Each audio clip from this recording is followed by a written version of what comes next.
প্ৰিয় বন্ধুসকল, আজিৰ কবিতা সভ্যতাৰ ধৰ্ষণ।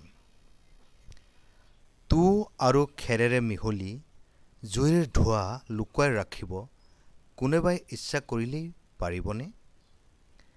অগ্নিদেৱতা কেতিয়াও স্বাৰ্থপৰ নহয়। ইমান বেছি স্বাৰ্থপৰ হৈ যায় অগ্নিক লৈ, যিসকলে খেলে আৰু খেলিব খোজে।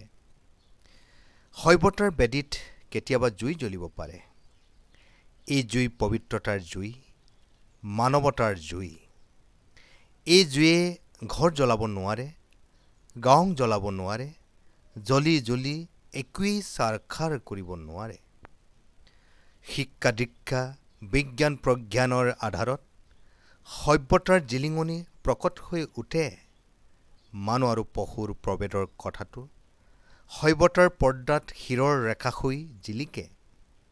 মানুহ জীৱৰ নৰনাৰীৰ জৈৱিক মিলন প্ৰক্ৰিয়াক সভ্যতাই কেতিয়াও অস্বীকাৰ কৰা নাই আৰু নকৰে।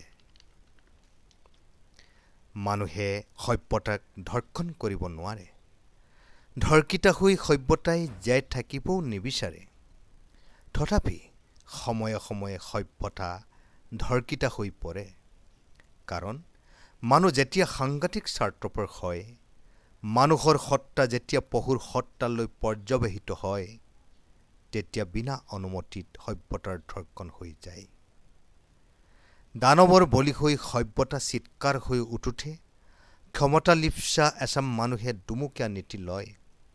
আন এচামে উলংগ শৰীৰটো চাই মনৰ জ্যোতি লয়।